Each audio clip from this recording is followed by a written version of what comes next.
Sou o professor Valdemir, trabalho na Universidade Estadual de Maringá e eu pretendo falar para vocês sobre as geometrias não euclidianas. Evidentemente, para a gente compreender bem esse tema, nós precisamos compreender o que fundamenta a geometria euclidiana. Então, eu vou fazer um pequeno histórico da geometria euclidiana, certo? E daí a gente começa a falar para vocês sobre essas geometrias não euclidianas. A gente pode dizer que a geometria euclidiana nasceu com os egípcios, os babilônios, quando eles estavam preocupados com as questões de medida de terra. Foi há mais de 4.000 anos. Então, era uma questão mais empírica, a questão da geometria hoje chamada geometria euclidiana. Então, essa geometria surge de algo empírico, constatado, visto. Tá? E por volta de 600 anos, 500 anos antes de Cristo, com Tales de Mileto e Pitágoras, surge então a ideia de se abstrair um pouco aquelas coisas que eram apenas de medida. Por exemplo, eles observavam que se eu tivesse um triângulo e se eu pegasse um dos lados, a medida de um dos lados elevasse ao quadrado, a medida do outro lado elevasse ao quadrado, a medida do outro lado elevasse ao quadrado, somasse esses quadrados de dois desses lados e desse igual a esse terceiro lado, então esse triângulo ele era um triângulo retângulo. Então não era só o triângulo 3, 4, 5 que era retângulo. Eles ampliam, então, eles abstraem um pouco a ideia daquelas coisas fixas só observadas naquele momento. Então, quando começa a abstrair, surgem então ideias novas, e os gregos adoravam esse tipo de coisa. Então, quando mais para frente, um professor chamado Euclides pega todo o conhecimento que existia dessa geometria, que era abstraída de objetos observados empiricamente, e compila em uma obra chamada Elementos, que tem 13 livros, sendo que do primeiro até o sexto tratava do que a gente chama hoje de geometria plana, do sétimo até o décimo ele tratava da geometria, da álgebra, de questões aritméticas. É bom que até a gente se registre que nesses capítulos 7, 8, 9 e 10, apesar de ser coisas algébricas e aritméticas, ele trabalhava muito com a geometria, porque eles não tinham essas rotações de números que a gente tem hoje. E do 11, 12 e 13 ele trabalhava a questão da geometria espacial. Como é que nasce, como é que se constrói esse livro? Isso que é importante para a gente compreender a geometria não euclidiana. Esse livro é baseado em noções comuns, que são resultados que a gente acredita que vale para qualquer outra área do conhecimento. Eu vou mostrar para vocês depois algumas dessas noções comuns que ele trata no livro 1. É baseado também em alguns postulados, os famosos postulados de Euclides. Então no livro 1 ele traz para a gente 5 postulados. Então ele traz 5 noções comuns e 5 postulados. E a partir disso, e a partir de alguns conceitos que hoje a gente chama de conceitos primitivos, na época, no livro 1 do Euclides, ele demonstra, ele mostra, ele consegue conceituar isso aí. Hoje a gente vê que não funciona aqueles conceitos que ele tinha dado lá, tá certo? Mas ele consegue, ele escreve, de alguma forma, para ele era aquilo. Então, ponto para ele tinha um significado. Ele falava, é aquilo que não tem parte. Hoje, depois de Hilbert, no final do século XIX, começo do século XX, o Hilbert ele quis formular, transformar aquela geometria numa coisa bem formal e precisa. Então ele fala, não dá para a gente definir pontos, não dá para a gente definir reta, não dá para a gente definir plano. Mas no livro 1 do Euclides ele define, ele conceitua isso daí. Depois vem baseado então nessas noções comuns, que são das áreas do conhecimento. E nos postulados ele começa de uma maneira maravilhosa, construir a partir dessas noções comuns do postulado essa geometria que acabou se chamando Geometria Euclidiana devido a esse livro Elementos, que vocês já devem ter conhecimento sobre eles, que o ano passado, em 2009, ele foi finalmente traduzido para o português, e uma tradução bacana, porque foi feito diretamente do grego para o português, então não passa por outra língua, foi feita na fonte pelo professor Irineu Bicuda, tá? Então, o ano passado, 2009, foi feito essa tradução para nós, e nós temos esse livro agora em português para a gente se deliciar, certo? O que são então essas noções comuns? Então, vocês podem ver aí nos slides, algumas das noções comuns. Por exemplo, uma noção comum seria iguais somados. Tem dois objetos iguais. Se eu acrescento coisas iguais, o total vai ser igual. Veja, isso não precisa ser de matemática, Eu tenho uma gota d'água, outra gota d'água igualzinho, Eu ponho uma gota azul, o resultado final vai ser igual, Então isso é uma noção que está lá, não é de matemática, pode ser de qualquer outra área do conhecimento. Isso é uma noção comum. São 5 noções comuns que é interessante vocês procurarem, olharem o que isso significa agora. Uma coisa que a gente tem que fazer agora, falar dos 5 postulados de Euclides. Os postulados, então, são resultados que a gente acredita sem demonstração. A gente pode aceitar até como sendo uma convenção.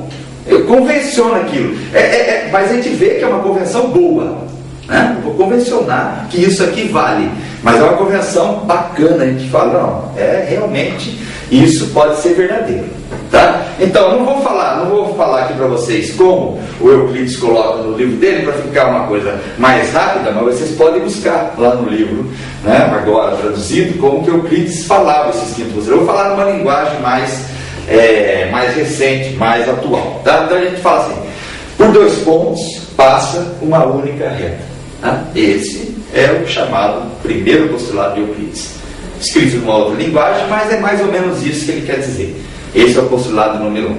Então, vocês acreditam que por 2 pontos passa uma única reta? Não.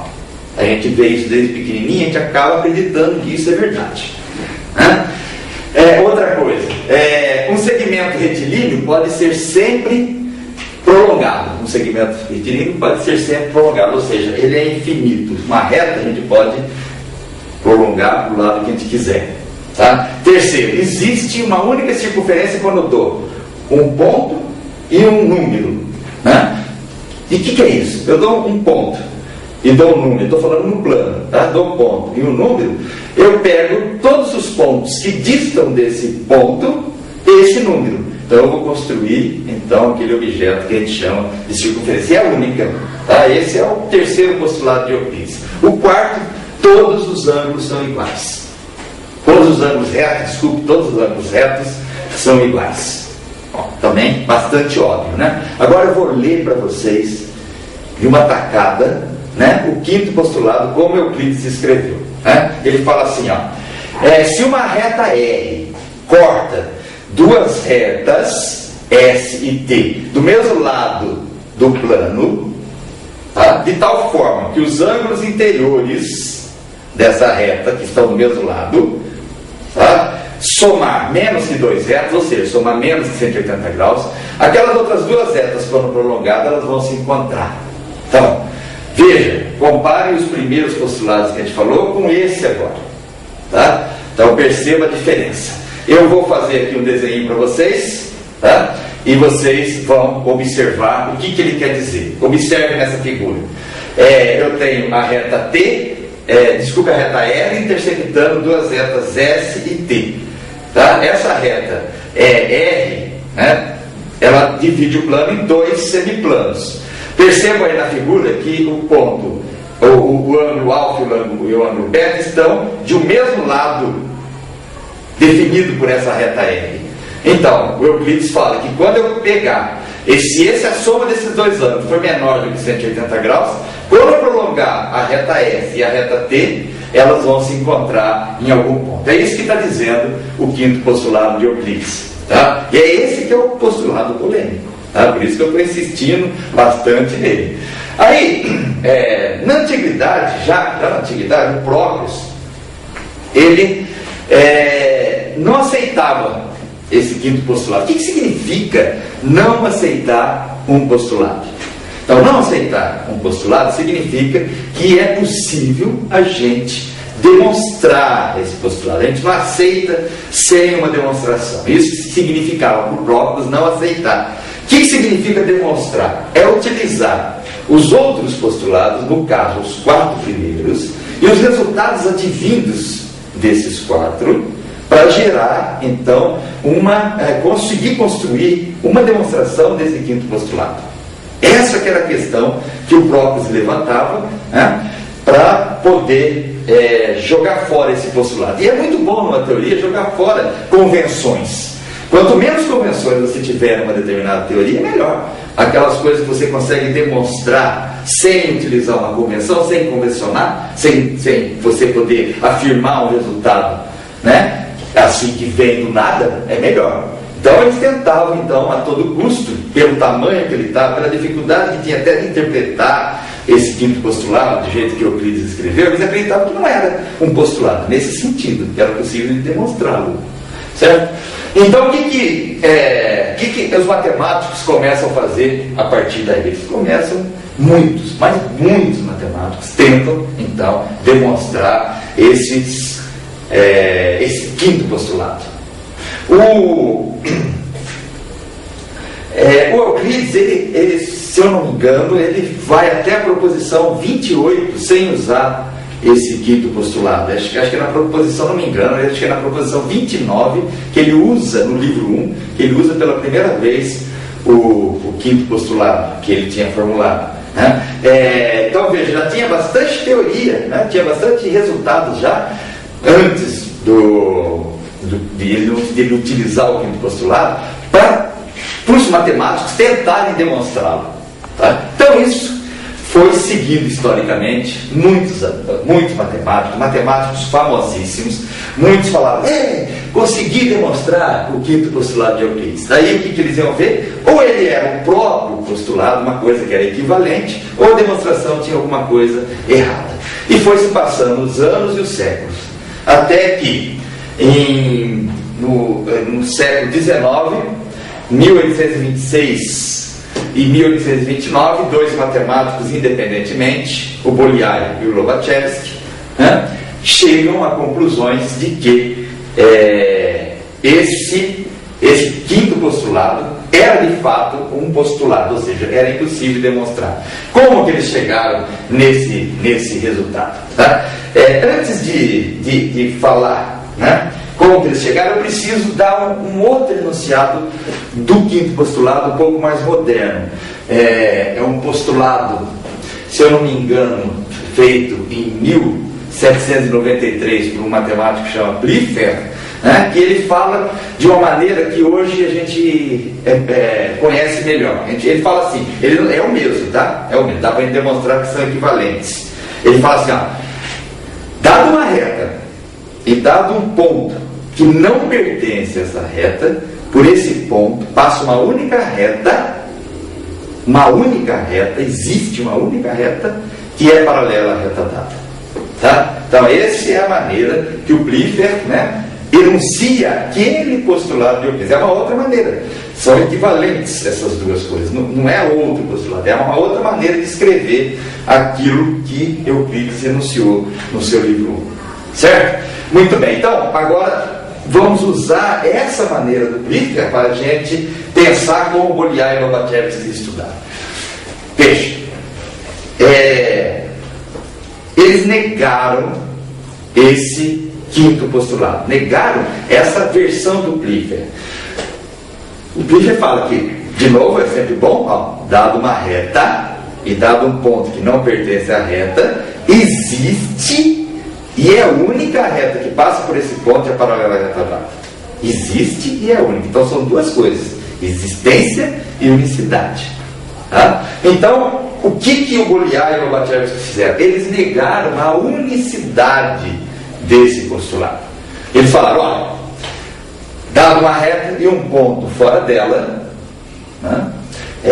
Na verdade, vou negar da maneira mais correta, porque uma maneira de falar isso que eu estou falando é assim: qualquer que seja a reta, qualquer que seja o ponto fora dela, existe uma única reta que passa pelo ponto e a paralela à reta dada.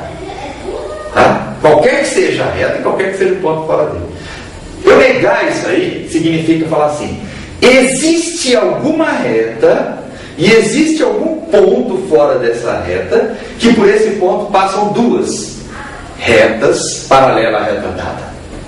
Tá? Se passam duas, não passa uma única. Então eu estou negando, né? Existe uma reta, existe um ponto fora dela que por esse ponto passam duas retas paralelas a essa reta dada, ou pelo menos duas. Tá? Bom, isso é o que eles escreveram, né, como seu novo postulado, esse axioma. E o que acontece nesse momento? Eles conseguem ir construindo, né, usando esse postulado, eles começam a construir uma outra geometria. Eles começaram a perceber que os resultados que eles iam obtendo por causa desse novo postulado não eram os resultados que tinha na geometria construída por Euclides. Começou a surgir uma outra geometria, diferente daquela. Os resultados que eles iam obtendo surpreendiam. Bolyai chega a falar: nossa, estou construindo um universo novo. Porque era um universo diferente do universo que a gente estava acostumado, que era o universo euclidiano. E aí, é claro, a geometria euclidiana era um paradigma. Muitos filósofos e matemáticos acreditavam, obviamente, que essa era a única geometria possível. Era tão bem estruturado, tão bem construído, aquele sistema que Euclides fez, que era verdade e acabou. Não podia ter outra geometria, só podia existir essa. Então, o próprio pai do Bolyai desaconselha ele continuar trabalhando com aquilo, porque falava: você vai acabar ficando louco, porque eu também já fiquei a vida inteira, me dediquei a isso e não consegui fazer. O pai do Bolyai, o Farkas, o Janus Bolyai, e o pai dele era o Farkas Bolyai. O Janus Bolyai foi o que começou a ter essa ideia, E o Farkas, pai, também era matemático e trabalhou muito tempo na geometria, tentando provar, demonstrar o quinto postulado de Euclides. Portanto, não desista disso, não vai, continua por essa linha, não. E o Lobachevsky, esse russo, ele continuou e insistiu que era verdadeiro, até no fim da vida, já cego, quando ele, já algumas pessoas, já conscientes de que era possível, que de fato aquela nova geometria, ele faz uma obra chamada Pangeometria, e mostra, já velhinho e cego, consegue perceber que várias pessoas já estavam aceitando essa geometria nova. Mas quando é que surge? Como é que de fato as pessoas acreditam, que essa geometria de fato dá para a gente aceitar? Quando, olha só o que acontece, eles começam a tentar mostrar a consistência dessa geometria. O que significa que ela é consistente? Significa que não existe coisas que se contradizem.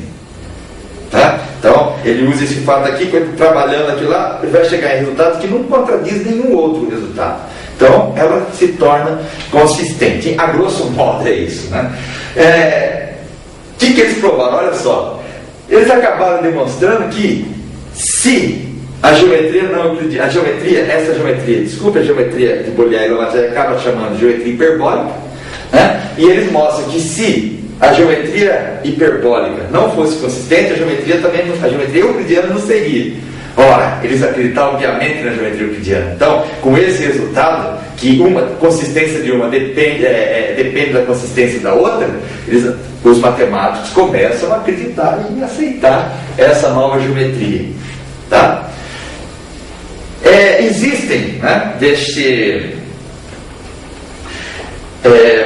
além dessa consistência, uma coisa que é legal, que eu acho importante falar para vocês. Vamos ver como é que a matemática é bacana nesse sentido. Eu falei no começo que a geometria euclidiana, como é que ela é construída? Era assim, eles observam as coisas da natureza, né? E começam a abstrair ideias daquelas coisas que eles estão vendo, né? E constrói depois, finalmente, com esse livro de Euclides, uma teoria, né, inteirinha sobre observações que eles fizeram. Então, isso foi a maneira que foi construída a geometria euclidiana. Mas veja que essa geometria hiperbólica é construída no processo inverso. Tá? Primeiro, ele pega a teoria, não fica observando na teoria, ele pega uma teoria, né? Pega os 4 primeiros postulados de Euclides, coloca um outro modificado e constrói uma nova teoria, que depois se veio chamar de geometria hiperbólica. E depois de mostrar a consistência, o que acontece? Mas deve ter alguma maneira de a gente ver na prática um modelo para essa geometria. Então, na geometria euclidiana, o modelo eles viam e construíram a teoria daquilo ali.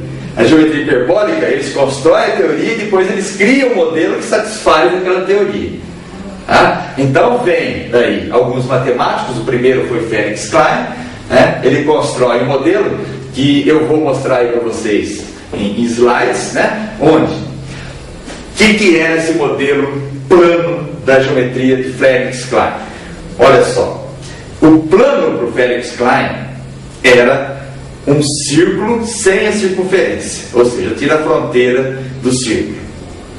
Tá? Esse era o plano. O plano era isso. E o que eram os pontos? Os pontos eram os pontos de Euclides, igual a de Euclides, os pontos no interior desse círculo. E o que eram as retas? As retas eram cordas. As cordas desse círculo eram o que Felix Klein denominou de reta.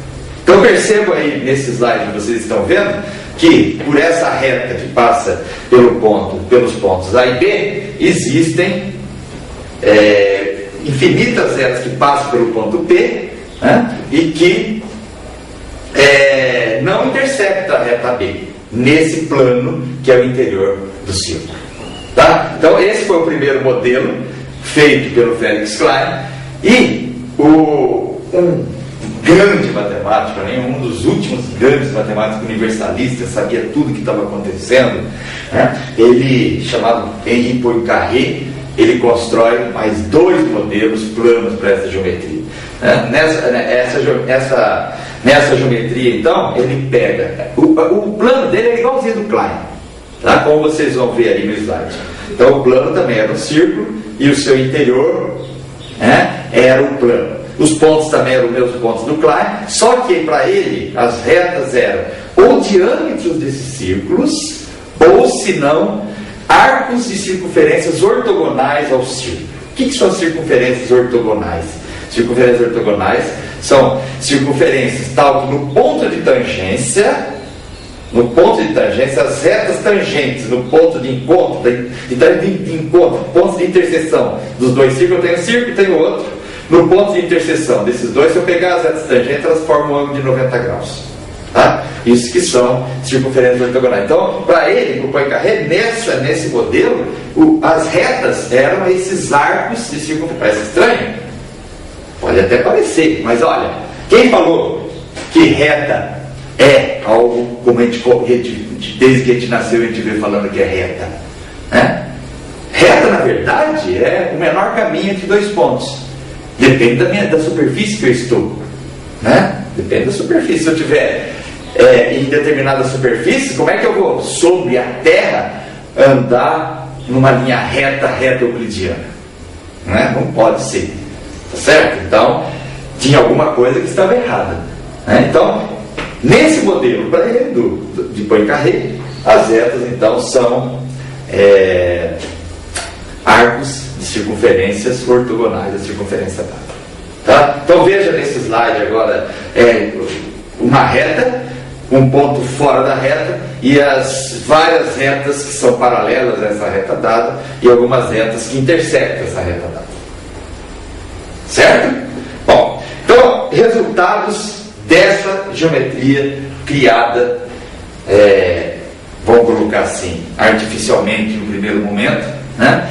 E que depois, hoje, a gente observa que muitas coisas da própria natureza obedecem a essa geometria, né? É que era mais difícil de vê-lo, né? Mas a gente não sabe se em alguns mundos diferentes do nosso, da Terra, o que eles observaram primeiro foi a geometria hiperbólica. Não sei, né? Não dá para a gente afirmar isso. Então, como a geometria euclidiana foi feita de convenções, pode ser que eles tenham observado outras convenções diferentes daquelas que os gregos observaram, né? Não sabemos, né? Poincaré já dizia isso. A geometria euclidiana agora não é mais verdadeira? Não é isso. Se a gente aceitar as convenções que a geometria euclidiana estabeleceu, a geometria euclidiana é perfeita, mas foi convencionada algumas coisas antes, que são os postulados.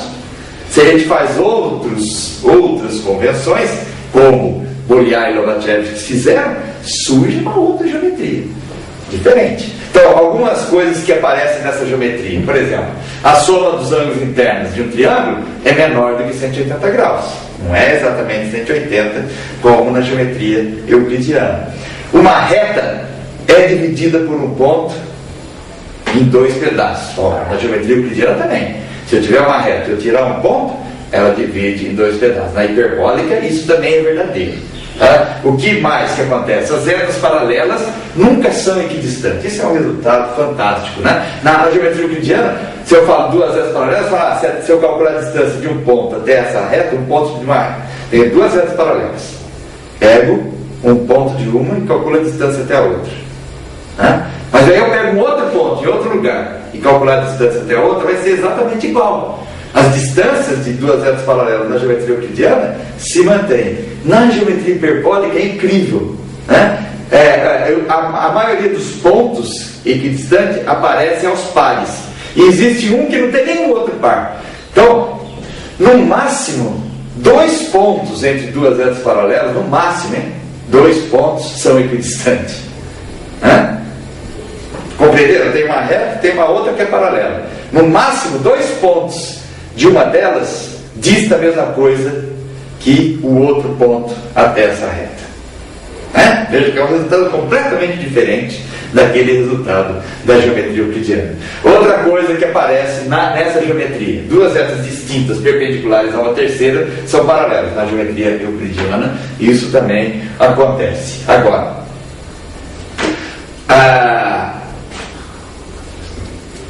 quando a gente calcula a área de triângulos nessa geometria hiperbólica, tá?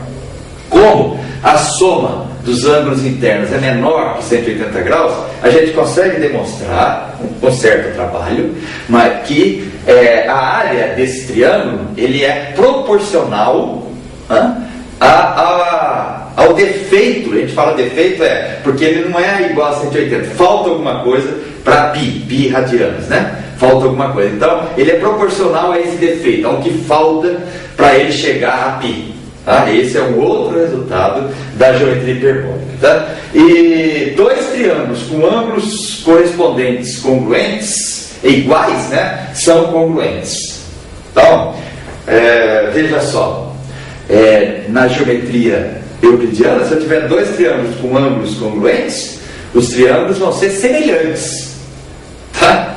Na geometria hiperbólica, se eu tiver 2 triângulos com ângulos congruentes, todos os outros lados, os lados também serão congruentes e os ângulos serão congruentes. Né? Ali não existe semelhança de triângulos. É incrível, né? Mas isso é verdade e tem que se estudar a geometria hiperbólica para a gente conseguir demonstrar esse resultado. É claro, estou falando alguns, né, que são curiosos e interessantes dessa geometria hiperbólica. Tá? Então a gente falou para vocês dos modelos planos da geometria hiperbólica. Mas será que não existe nenhum modelo espacial da geometria hiperbólica? Isso aqui, né, duplicado, um aqui para baixo, poderia ser um modelo razoável. Não é bom, então, um modelo como daqueles modelos planos da geometria hiperbólica, né, mas é um modelo razoável. Então imagine isso aqui, igualzinho para o lado de baixo, né? A gente poderia dizer que representa uma pseudosfera. Isso aqui indo para o infinito, né? Então observe que aqui a gente colocou, usando uma fita durex, né, um triângulo aqui embaixo. Se a gente medir a soma desses ângulos aqui, ele vai dar um pouco menos que 180 graus, tá? É claro, é uma coisa bem aproximada, porque na verdade eu teria que descobrir quem são as retas nisso aqui. Isso aqui é só uma representação, tá? Isso aqui pode ser obtido rodando uma curva muito parecida com isso aqui, que é chamada tractrix, de 360 graus. Eu obtei alguma coisa assim, tá? Então, isso aqui pode representar o que se chama de pseudosfera, tá? Então isso aqui seria um modelo tridimensional, né? Quase que um modelo tridimensional da geometria hiperbólica. Então, na mesma época em que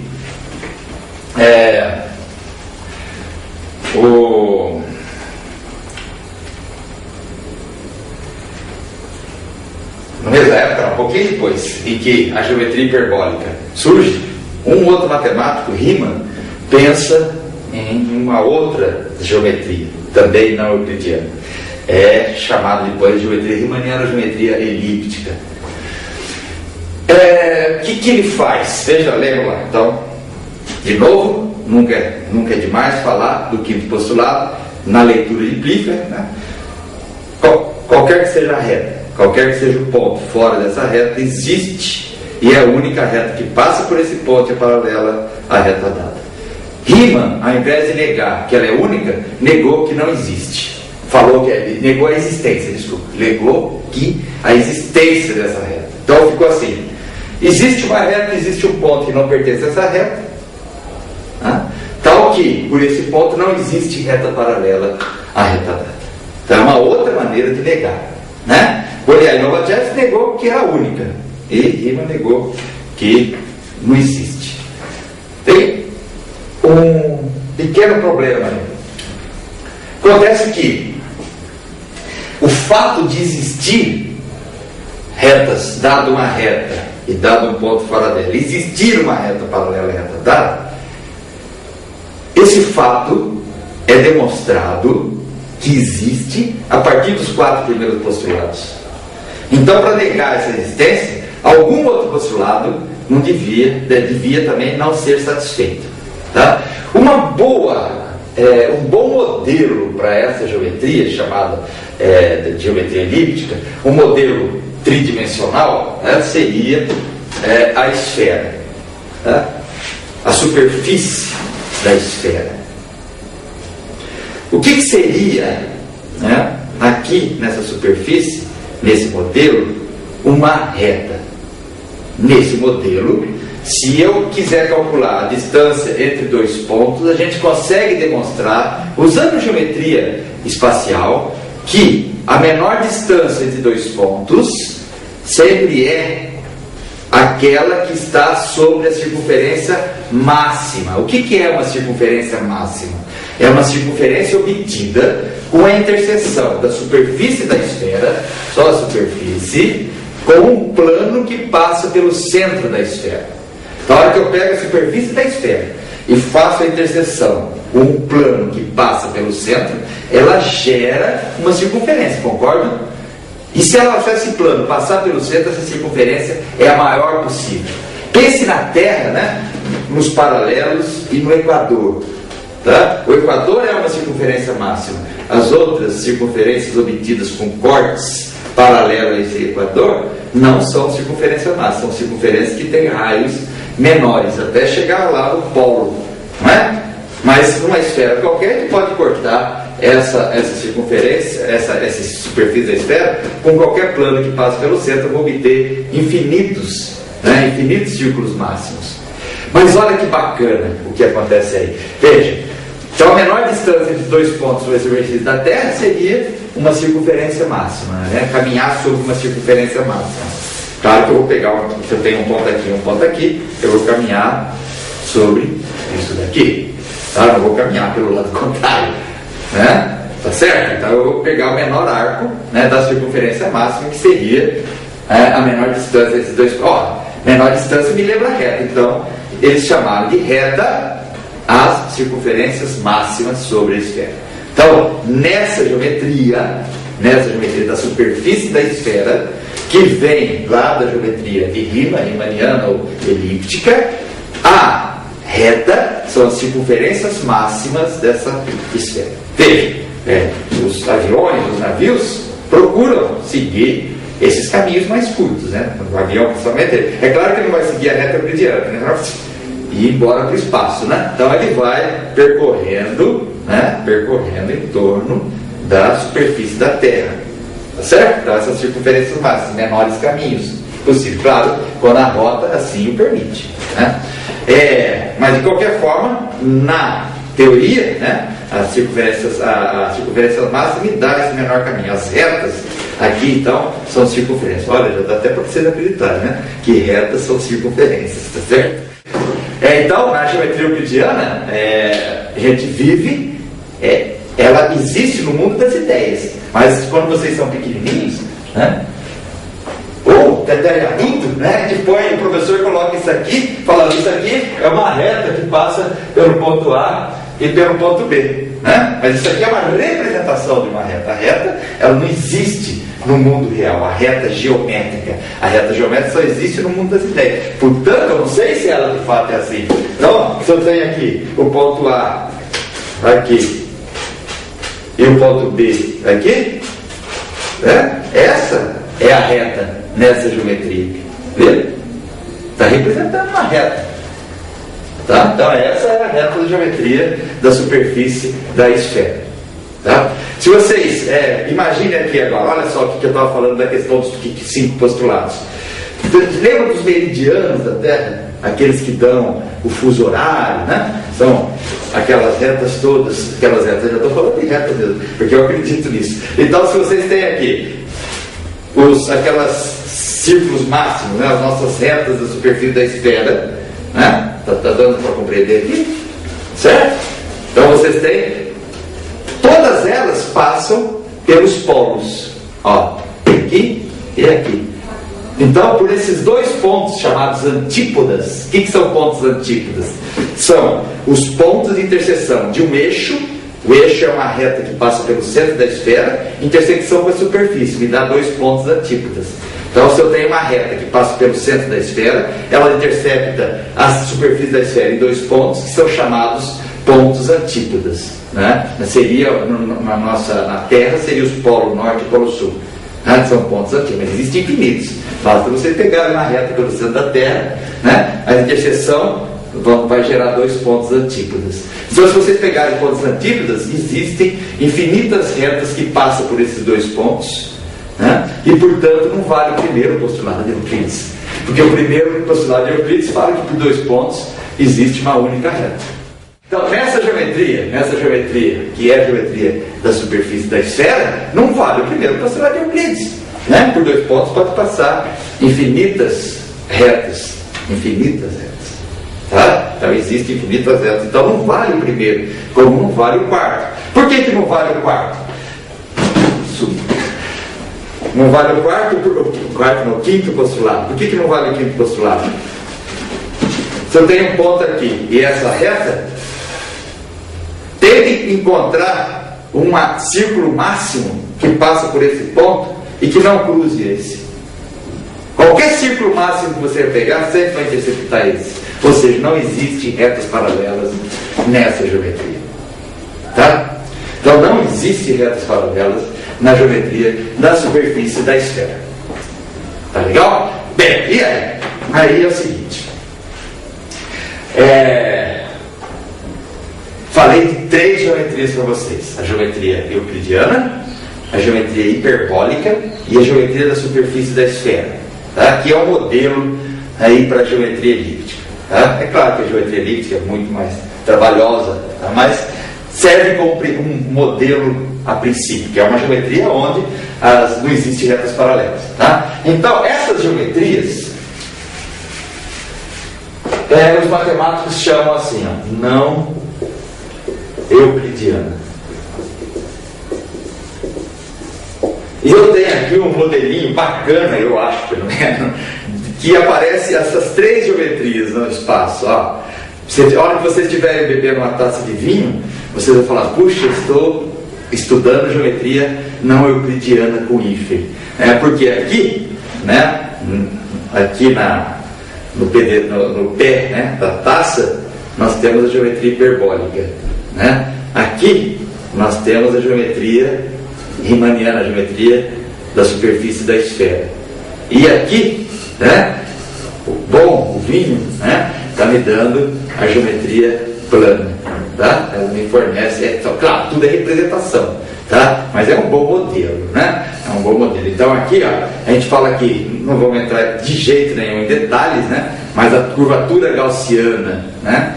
A gente chama de curvatura dessa superfície aqui é zero, dessa aqui é maior que zero e dessa aqui é menor que zero. Tá? Então os matemáticos consideram essas três geometrias, a euclidiana e essas duas, a esférica e a hiperbólica, geometrias não euclidianas. Euclidiana, não euclidiana com curvatura positiva, não euclidiana com curvatura negativa. Tá? Mas e aí? Não existe outras geometrias que são diferentes dessas? Sim. Tá? Não euclidianas.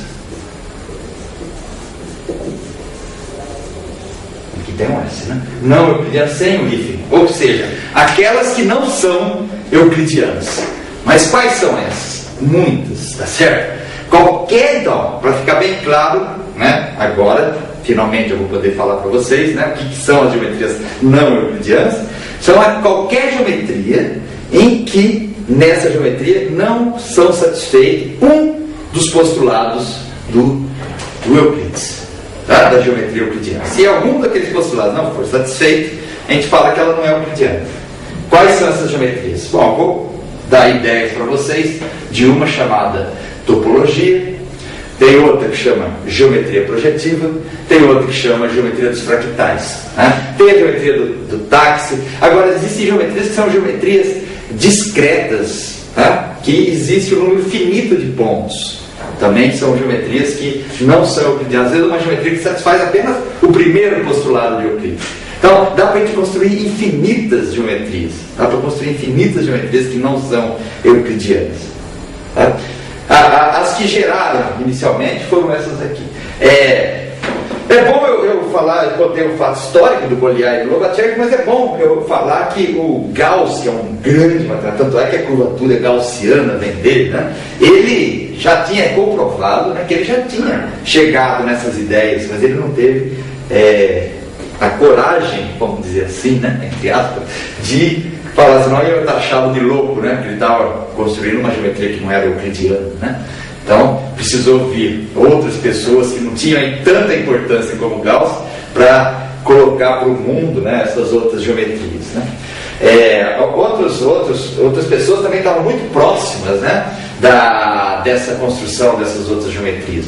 Agora, nada como Desargues, tá? Desargues, no século XVII, já tinha trabalhado uma outra geometria, que é a chamada geometria projetiva. Veja o que acontece. O que é essa geometria? Na Renascença, né, que a Renascença é o renascer dos pensamentos gregos, né, eles buscam lá na Grécia os filósofos, os estudiosos, e conseguem, né, perceber ou descobrir ou encontrar estudos feitos de pinturas que mostravam uma outra visão, não aquela plana. Eles conseguiam já, alguns pintores gregos, né, fazer numa tela bidimensional uma pintura que parecia tridimensional. Os renascentistas começam, Giotto já pinta um quadro que dá essa dimensão da tridimensionalidade em uma tela plana, em um objeto bidimensional. Mas Brunelleschi também faz isso. Mas tem um cara chamado Alberti, que era um matemático e também nas horas vagas pintor, né, que escreve um livro chamado Da Pintura, tem tradução para nossa língua, que ele coloca uma maneira, um método dos pintores seguirem, né? Se vocês usarem essa metodologia, essa maneira de pintar, vocês vão dar aos seus quadros essa ideia da tridimensionalidade. E por que precisava disso? Porque essa, na verdade, é a geometria da nossa visão. A gente enxerga dessa forma como eles tentavam pintar lá naqueles quadros. Por exemplo, se vocês estão numa estrada retilínea, né, e vocês olham, né, para o horizonte, não parece que elas vão se afunilando? Ou seja, aquilo que localmente seriam paralelas, lá no horizonte parece que elas se encontram, não é verdade? Então, ou num trilho de trem, ou senão, se vocês entram num objeto cilíndrico, né, e olham para cima, parece que aquilo vai se afunilando, né?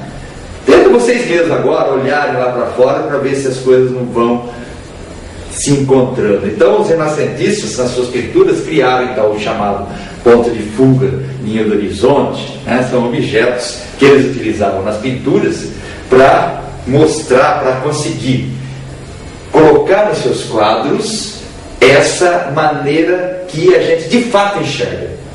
Aí vem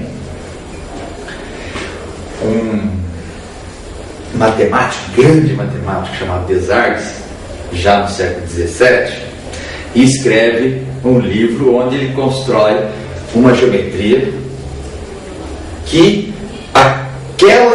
aquelas ferramentas que os pintores renascentistas utilizavam eram um subconjunto dessa geometria. Aquela técnica de pintura era um subconjunto dessa geometria, fazia parte dessa teoria, né, que Desargues construiu. Só que era uma teoria muito difícil para a época, né? E nessa mesma época surge Descartes, né, com o seu sistema de coordenadas, né, e que facilita, entre aspas, aí, né, o estudo da geometria, porque ele pega a geometria e transforma a geometria em números. E as pessoas às vezes preferiam trabalhar com os números do que com a própria geometria pura.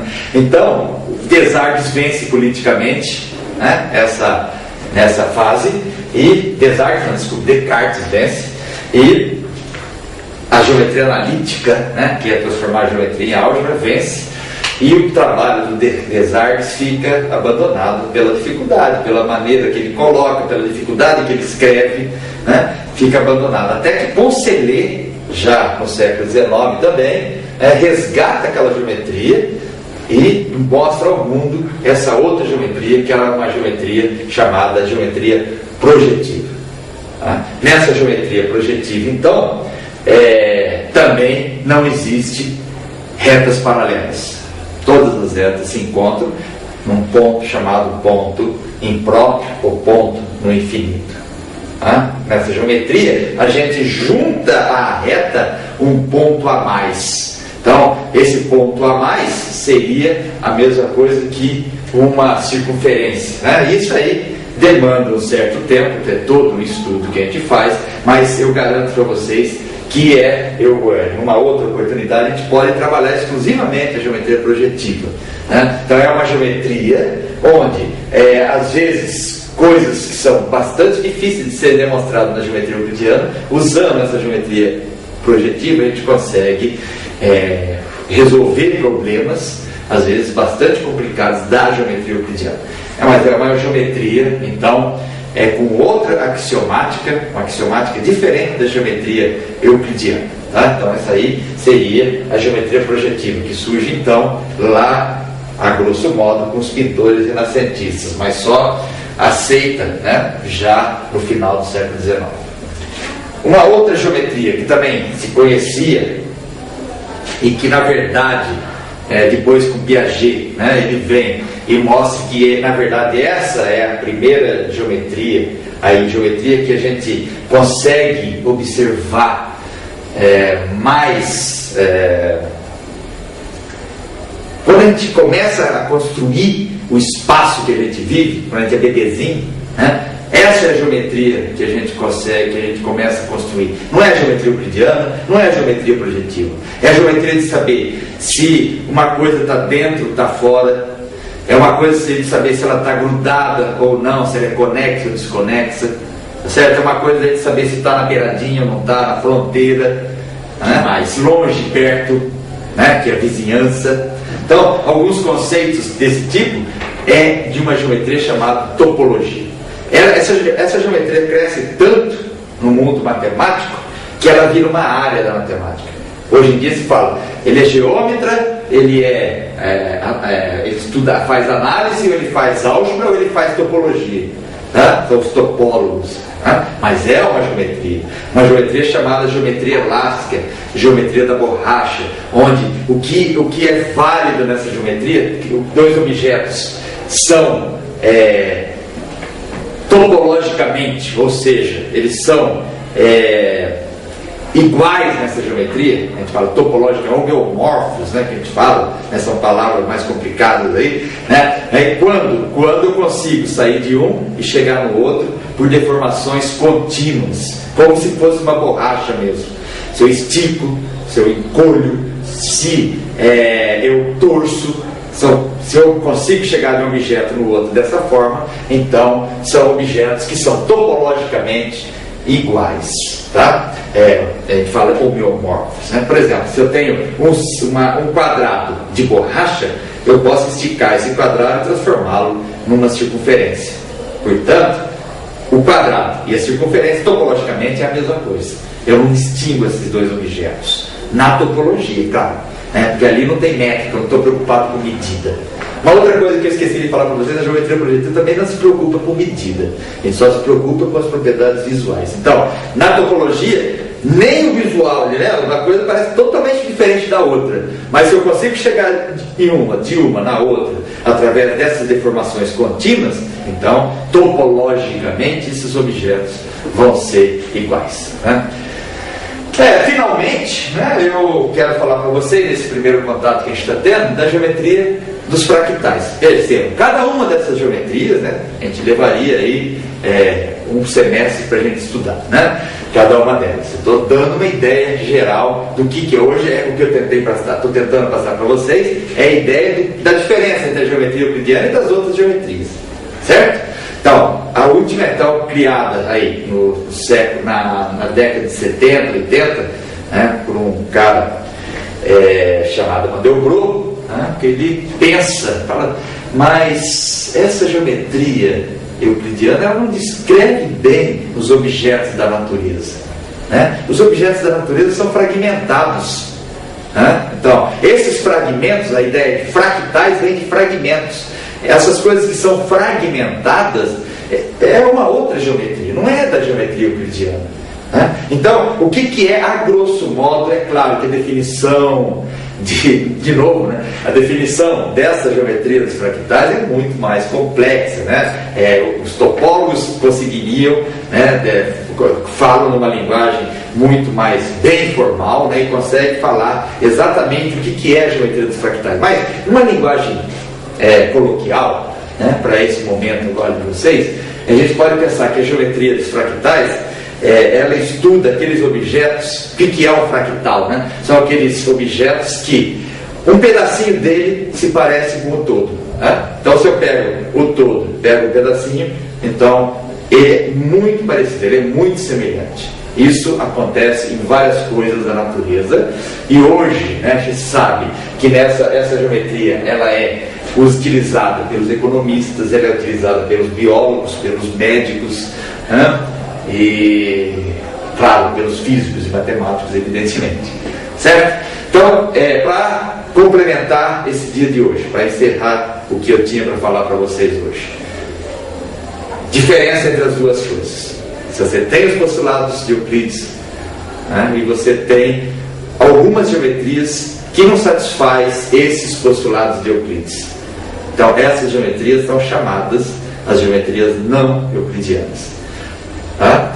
Ela surge da negação do quinto postulado, quando surge a geometria hiperbólica, mas depois eles percebem que outras geometrias também não satisfazem aqueles postulados e eram outras, diferentes da geometria euclidiana. Tá? Então, é isso. Então, muito obrigado, bons estudos para vocês.